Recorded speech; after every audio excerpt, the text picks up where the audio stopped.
আসসালামু আলাইকুম। সম্মানিত চাকরি প্রার্থী ভাই বোনেরা সকলে কেমন আছেন? আশা করি আলহামদুলিল্লাহ সকলে ভালো আছেন। আমরা ইতিমধ্যে ২৩টি ক্লাস করেছি। আজকে আমরা যে ২৪ নাম্বার ক্লাস অনুষ্ঠিত হবে ইনশাআল্লাহ। পুরানা অংশ শেষ করেছি, আমরা হাদিস অংশের কিতাবুল ঈমান পড়তেছিলাম। তার ওই ধারাবাহিকতায় আজকে আমাদের ২৪ নাম্বার ক্লাস অনুষ্ঠিত হবে ইনশাআল্লাহ। ১৯তম শিক্ষক নিবন্ধন প্রস্তুতির অনলাইন কোর্স প্রভাষক ইসলামিক স্টাডিজ লেকচার ২৪।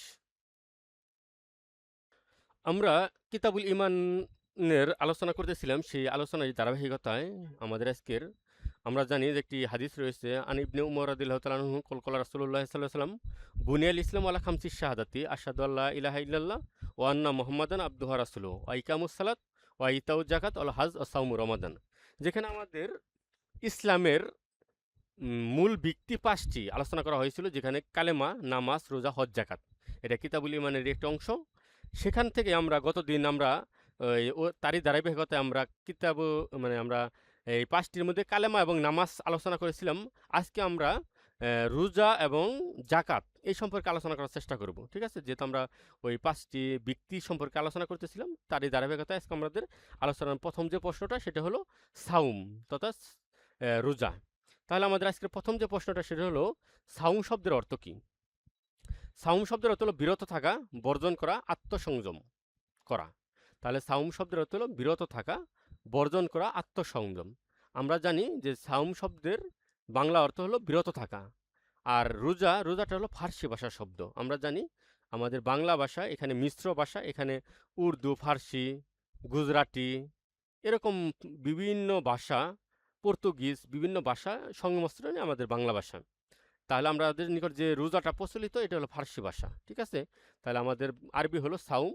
সাউম শব্দের অর্থ হলো বিরত থাকা, বর্জন করা, আত্মসংযম করা।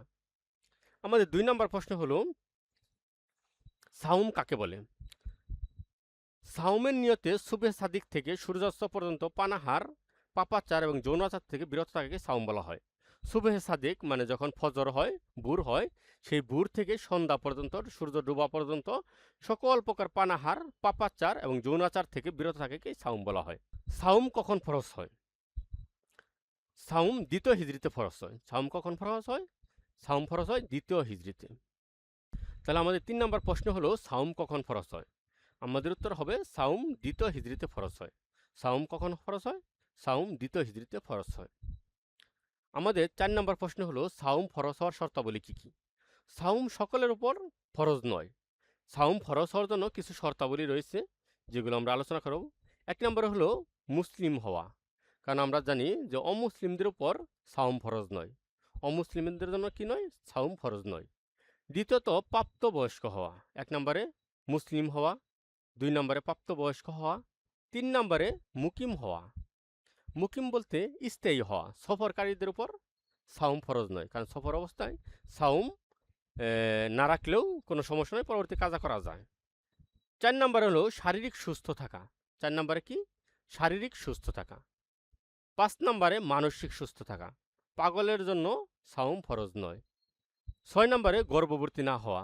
গর্ভ অবস্থায় সাউম পালন না করলেও পরবর্তীতে পালন করার সুযোগ রয়েছে। ৭ নম্বরে রমজান মাস হওয়া।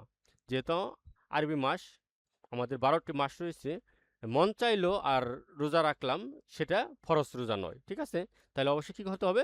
রমজান মাস হতে হবে। তাহলে সাউম ফরজ হওয়ার জন্য কিছু শর্তাবলী রয়েছে। এখানে ৭টি শর্ত রয়েছে মোটামুটি। আরও শর্ত থাকতে পারে। তবে ৭টি শর্তের মধ্যে ১ নম্বরে মুসলিম হওয়া, ২ নম্বরে প্রাপ্তবয়স্ক হওয়া, ৩ নম্বরে মুকিম হওয়া, ৪ নম্বরে শারীরিক সুস্থ হওয়া, ৫ নম্বরে মানসিক সুস্থ হওয়া, ৬ নম্বরে গর্ভবতী না হওয়া, ৭ নম্বরে রমজান মাস হওয়া। আমাদের ৫ নম্বর প্রশ্ন হলো কোন মাসে রোজা ফরজ হয়? না, কোন মাসে রোজা রাখা ফরজ? আমরা জানি ১২টি মাসের মধ্যে রমজান মাসে রোজা রাখা ফরজ। তাহলে কোন মাসে রোজা রাখা ফরজ?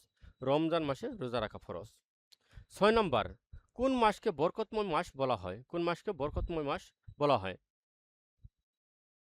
রমজান মাসকে বরকতময় মাস বলা হয়। কোন মাসকে বরকতময় মাস বলা হয়? রমজান মাসকে বরকতময় মাস বলা হয়। নম্বর প্রশ্ন হলো কোন মাসকে ধৈর্যের মাস বলা হয়? তাহলে রমজান মাসকে ধৈর্যের মাস বলা হয়, কারণ আমরা জানি যে রমজান মাসে যখন মানুষ রোজা রাখে তখন মানুষের যে ঝগড়া বিবাদ, কথা কম বলা, সংযত থাকা, বিভিন্ন মাধ্যমে মানুষ ধৈর্যের পরিচয় দিয়ে থাকে। তাহলে কোন মাসকে ধৈর্যের মাস বলা হয়? রমজান মাসকে। আমাদের ৮ নম্বর প্রশ্ন হলো কিসের মাধ্যমে স্বেচ্ছায় বান্দা আল্লাহর প্রতি মনোযোগী হয়? রোজার মাধ্যমে। তাহলে আমাদের উত্তর হবে রোজার মাধ্যমে। 9 নম্বর প্রশ্ন হলো সাওম কত প্রকার? বিভিন্ন দিক থেকে সাওমের প্রকার রয়েছে, তবে সাওম হলো 7 প্রকার। সাওম কত প্রকার?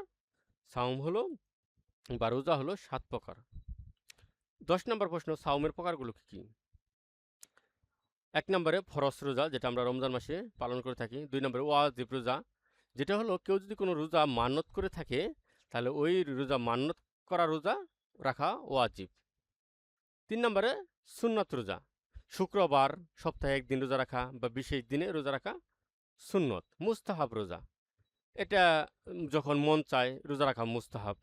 মুস্তাহাব বলতে এটা হলো যে মুস্তাহাব রোজা, নফল রোজা, বছরের যে কোনো সময় 5 দিন ব্যতীত রোজা রাখা নফল রোজা। মাকরু রোজা, বা বছরের যে কিছু কিছু দিন রয়েছে যেগুলোতে রোজা রাখা মাকরু। আবার হারাম রোজা, বছরে 5 দিন রোজা রাখা হারাম। আমরা জানি ঈদুল আজহার সময় 3 দিন, আর এই ঈদুল আজহার সময় 4 দিন, আর ঈদুল ফিতরের দিন আর জিলহজ মাসের 10 তারিখ থেকে 13 তারিখ পর্যন্ত এই 5 দিন রোজা রাখা হারাম।